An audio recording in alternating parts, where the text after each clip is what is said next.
Após sofrer um terrível ataque, Alex ganha uma segunda chance de vida em forma de um androide de combate, que acabará com um crime das ruas de Detroit, ao mesmo tempo em que busca vingança. Fala galera, hoje no Resumindo Filmes iremos acompanhar Robocop de 2014, e agora bora lá. Começamos vendo Pat Novak entrevistando o General Monroe a respeito das máquinas que estavam ajudando a fazer a patrulha em outras cidades do mundo. E junto com essa entrevista eles mostram imagens de uma reportagem ao vivo em uma dessas operações, com policiais de armadura, robôs de forma humanoide e grandes robôs chamados ED-209.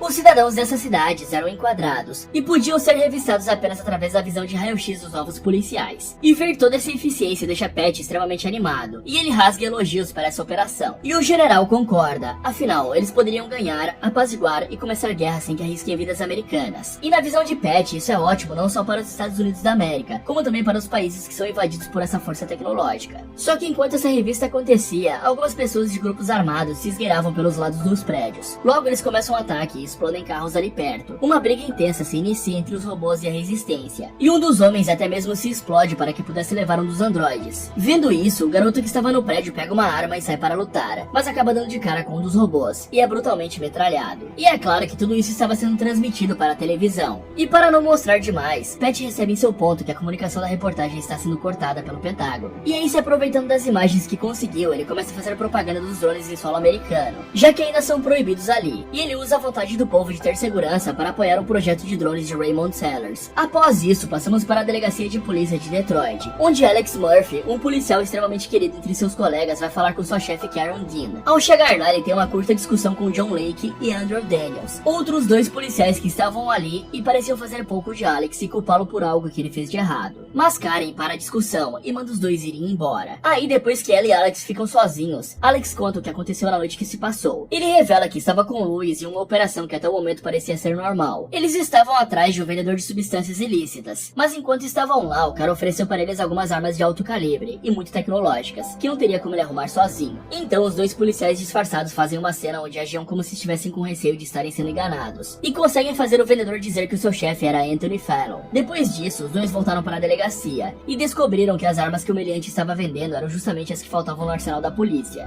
Então, sob a justificativa de que queriam comprar mais dessas armas de alto calibre, os policiais conseguem fazer com que o vendedor os leve para conversar com Fallon em um restaurante. A conversa parece estar indo muito bem, até que de repente Fallon recebe o telefonema e sai do restaurante às pressas. Rapidamente, alguns carros chegam na frente do restaurante, homens armados aparecem e abrem fogo para dentro do estabelecimento. Assim, um tiroteio insano se inicia, após Fallon ter metido o pé. E mesmo estando em menor número, os colegas conseguem eliminar alguns capangas. Alex se separa de Louis para tentar pegar Fallon, mas isso acaba fazendo com que Louis seja baleado desprevenido. E vendo isso, Murphy abandona sua caçada e pede ajuda para seu amigo. E tendo ouvido toda essa história, Karen ordena que o policial não dê mais um passo nessa investigação, já que Fallon é muito influente. Após isso, vemos Raymond Sellers em uma auditoria, para saber se seus robôs serão permitidos ou não operar em solo americano. Porém, mesmo depois da demonstração de sua eficiência no programa de Patch, esse projeto não tem muito apoio popular. Segundo o juiz, isso se deve pelo fato de que os cidadãos não querem uma máquina atrás de um revólver. Afinal, um robô poderia tirar uma vida e nem mesmo sentir remorso, já que eles não sabem o valor de uma vida humana e não podem pensar igual aos humanos. Fallon tenta argumentar que justamente por não pensarem igual aos humanos que eles são perfeitos para o trabalho. Afinal, não serão movidos por seus preconceitos. Mas isso não dá certo e o público continua contra. Mais tarde, Fallon se reúne com os seus sócios e os três tentam ver o que poderiam fazer para que os americanos apoiassem o seu projeto. E como os cidadãos não querem uma máquina atrás da arma, eles deviam colocar um humano em uma armadura de metal. Após isso, vemos o Dr. Dennett Norton ajudando um músico que perdeu as mãos a voltar a tocar violão com suas próteses robóticas. Até que de repente Sellers chega ali e chama Norton para uma conversa, onde diz saber um jeito de ajudar milhares de vidas e também conseguir apoio monetário. Em seguida, Lake e Daniels vão se encontrar discretamente com Fallon e se mostram ser os traíras da delegacia. Os dois conversam sobre o que aconteceu e dizem que Alex não vai parar de ir atrás de todos os envolvidos. Por isso, dizem para Fallon o local onde Louis está internado e falam que Alex irá até lá de tarde, caso o mafioso queira matar dois coelhos com uma só cajadada. E os policiais ainda avisam que são eles quem irão investigar esse caso, ou seja, Anthony não será preso. Sabendo disso, Fallon manda um de seus capangas ir colocar uma bomba embaixo do carro de Murphy, enquanto o policial está visitando seu amigo no quarto de hospital. Lá em cima, Alex não consegue acreditar que seu parceiro está desse jeito. Afinal, isso só aconteceu porque ele insistiu em continuar a investigação, e depois de prometer que irá trazer justiça, Murphy volta para casa. Mais tarde, Murphy coloca suas crianças para dormir, e vai ter uma boa noite relaxante com Clara Murphy, a sua esposa. O problema é que o alarme do carro começa a soar, e o homem se vê obrigado a ir pará-lo. Só que assim que ele chega perto, o veículo explode, e tudo vai pelos ares. superiores. Após isso, vemos Clara em uma reunião com Norton e seus colegas. Os médicos explicam que praticamente todo o corpo de Alex sofreu queimaduras severas, e que além de ter perdido uma perna, o cara teria que andar para sempre em uma cadeira de rodas. E a única opção para que volte a ser como era antes, era obviamente um novo projeto criado por Silas e Norton. E para que ele tivesse ainda mais chances de vida, Clara concorda. Alguns meses depois, Murphy acorda de seu sonho prolongado, e percebe que algumas coisas estavam estranhas. O Dr. Norton lhe conta sobre o ataque que o policial sofreu, e sobre o que precisaram fazer para mantê-lo vivo. Murphy parece estar bem abalado e sem acreditar nessas coisas, e por conta disso ele aperta o pescoço do doutor até que o homem caia. A equipe médica tenta impedir Murphy de sair dali, mas Norton decide pará-los. Assim Alex sai correndo pela base, causando um espanto em todos que viam um homem meio robô andando por aí. De repente, Murphy chega em um local cheio de pessoas trabalhando, e através de um transmissor, Norton pede para Alex parar. Mas o cara não dá ouvidos. Ele sai correndo e pula um muro bem alto, até que chega do lado de fora, e corre por uma vasta plantação de arroz antes de cair. Depois disso, o androide é levado mais uma vez para o laboratório. Lá ele é preso, desmontado, e o Dr. Norton mostra que tudo que restou do seu antigo corpo eram os pulmões, o coração, a cabeça e uma de suas mãos. E com isso, Alex fica extremamente desesperado e triste por ver o que se tornou. Murphy não consegue acreditar nisso, e fica bem abalado pedindo por uma eutanásia. Mas é aí que Norton avisa o cara de que sua esposa assinou os papéis de consentimento para que o projeto fosse feito, e que se ele partisse dessa para uma melhora, todo o trabalho teria sido para nada, e a família dele ficaria sem chão. Mais tarde, Murphy deixa apenas o seu rosto à mostra, e entra em chamada de vídeo com sua esposa. E apesar do receio do cara, tudo que Clara sente é felicidade em estar falando com seu marido mais uma vez. Porém, Alex fica muito emocionado e encerra a conexão. No dia seguinte, Murphy é levado para o local onde receberá um treinamento militar para se adaptar ao seu novo corpo. Mas durante os testes de combate, fica comprovado que o cara não consegue competir com os robôs, já que suas emoções atrapalhavam.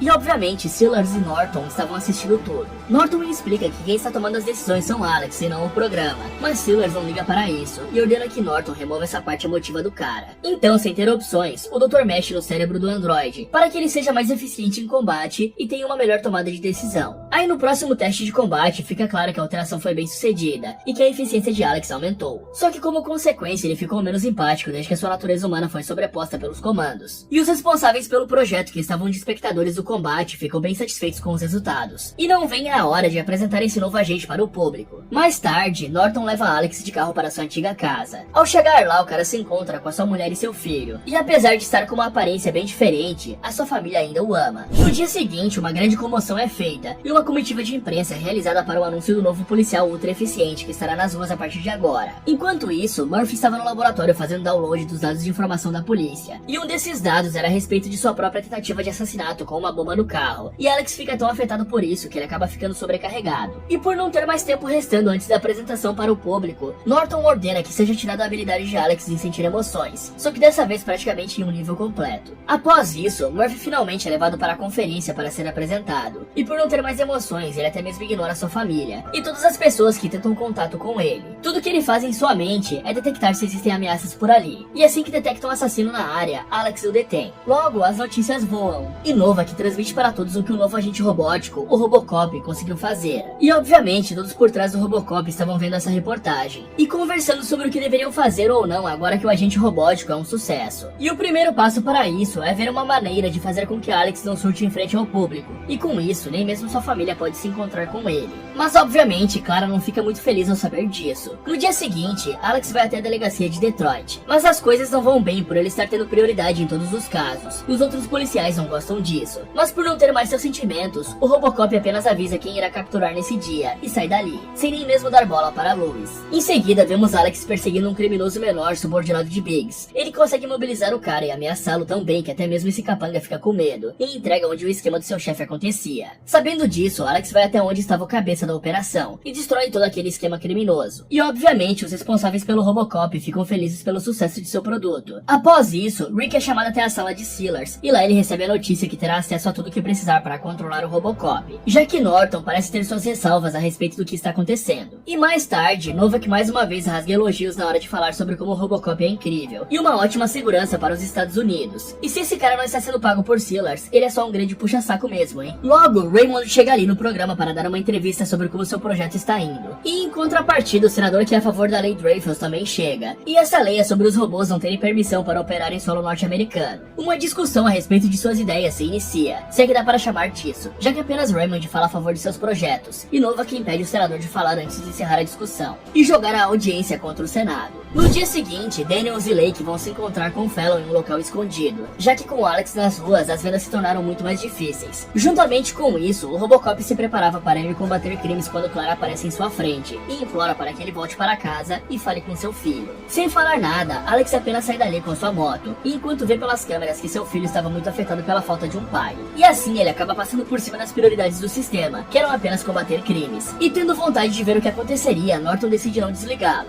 Logo, Alex chega em sua casa e refaz a simulação das coisas que aconteceram na noite em que ele praticamente perdeu sua vida. E juntamente com isso, Norton percebia que o cérebro de Alex estava voltando ao normal, algo que não deveria ser possível. De repente, Murphy sobe em sua moto e parte pela cidade enquanto procura informações de Valon, ou de qualquer um que tenha informações dele. Assim, ele se lembra do vendedor de armas Jerry e vai atrás dele. Ao chegar lá, ele quebra a mão do cara e pergunta por Valon. E apesar de saber onde Valon estava, o cara fala sobre Marcus Price, o motorista do chefão. Com essas informações, ele vai atrás do cara rastreando seu celular. Mas Valon recebe informações de alguém de dentro e se prepara para a chegada do Robocop com armas de alto calibre, bombas e tudo que tiver direito. Rapidamente, Alex chega até o local e invade com sua moto. Um tiroteio insano no escuro se inicia. E apesar de serem muitos, os capangas de Valon caem um atrás do outro. Ninguém é páreo, parece agente meio homem, meio robô. Alex até chega a ser acertado na cabeça, mas sem dar tempo para que os criminosos comemorem, ele se levanta e acaba com todos os inimigos. Então ele pega uma arma do chão e encontra a digital dos parceiros Lake e Daniels. Sabendo disso, Alex volta para a delegacia e chama Louis para ir com ele até a sala dos dois. Ao chegar lá, ele mostra todas as provas que encontrou, digitais e gravações que ligam os caras a Valon. Daniels se sente pressionado e tenta atirar em Alex, mas o Robocop tem o gatilho mais rápido do oeste e atira antes. Lake fica com medo e confessa que foi Karen que os ajudou em tudo. Então Alex atira no cara e vai atrás de Karen. A mulher fica extremamente nervosa ao encarar a morte certa, mas para sua sorte, Rick estava vendo tudo e desliga o sistema de Alex antes que Jean confesse seu envolvimento com Valon, ou seja, finalizada. E depois de fazer isso, Rick avisa Sellers sobre o ocorrido. Mais tarde, Novak faz uma matéria na TV e elogia Alex por ter descoberto o sistema de corrupção. Mas não só isso, o cara aproveita esse momento para fazer um merchandising dizendo que ao contrário dos humanos, as máquinas não são corruptíveis. Porém, eu confesso que não entendo essa lógica, afinal os robôs são controlados por humanos mesmo, então dá na mesma. No dia seguinte, enquanto a votação para revogar a lei Dreyfus é feita, os cabeças da Omnicorp se reúnem e discutem o que deverão fazer, pois Clara deu uma entrevista revelando o tratamento desumano que sua família está sofrendo. E não é só isso, os políticos estão se sentindo ameaçados, afinal Alex desvendou o próprio assassinato, e para chegar até ele seria facinho. E para piorar, Alex também poderia ir atrás de todos que estão no comando da Omnicorp, após descobrir as suas mentiras. Sabendo disso, eles decidem dar um jeito de acabar com o herói Robocop. Então Norton é chamado para falar com Raymond, e lá o cara puxa o saco do cara na intenção de fazê-lo criar mais agentes. E depois de fazer várias exigências, Norton concorda com as condições. Em seguida, a lei Dreyfus é revogada, e Sellers diz para Rick que ele pode agir. E ao mesmo tempo, Liz Klein ia até a casa dos Murphy para levar Clara e seu filho para falar com Sellers. E voltando ao laboratório, Norton conta com a ajuda de Jay Kim para distrair os seguranças e chegar até Alex. No caminho, ele acaba sendo visto, mas consegue chegar até o Robocop e acordá-lo. O doutor explica para Alex que todos da Omnicorp querem matá-lo. E vendo o perigo iminente, o Robocop derruba seus inimigos facilmente. E aí, quando as coisas se acalmam, Norton conta a Alex tudo o que realmente estava acontecendo, e diz que agora ele não pode mais ser desligado remotamente. Paralelo a isso, Sellers fala para Clara que o marido dela teve um ataque psicótico onde atacou um colega, e que depois disso ele sofreu um aneurisma. A mulher parece acreditar, e apenas diz que não quer mais entrar em contato com nenhum deles. No laboratório, Alex fica extremamente furioso, e sai de lá em sua moto para ir atrás da justiça por sua família. No caminho, ele acaba sendo visto por Rick, que parte imediatamente atrás dele enquanto avisa Sellers do que estava acontecendo. O prédio começa a ser evacuado, e Sellers e seus sócios se preparam para ir embora de helicóptero. E como não podiam deixar Clara ver que seu marido estava vivo, decidem levá-la junto. E como desculpa para o que estava acontecendo, o cara diz que a parte orgânica de Alex havia perdido a vida, mas que a parte robótica estava atacando o prédio. Rapidamente, Alex chega até a frente do prédio. A equipe de segurança até tenta detê-lo,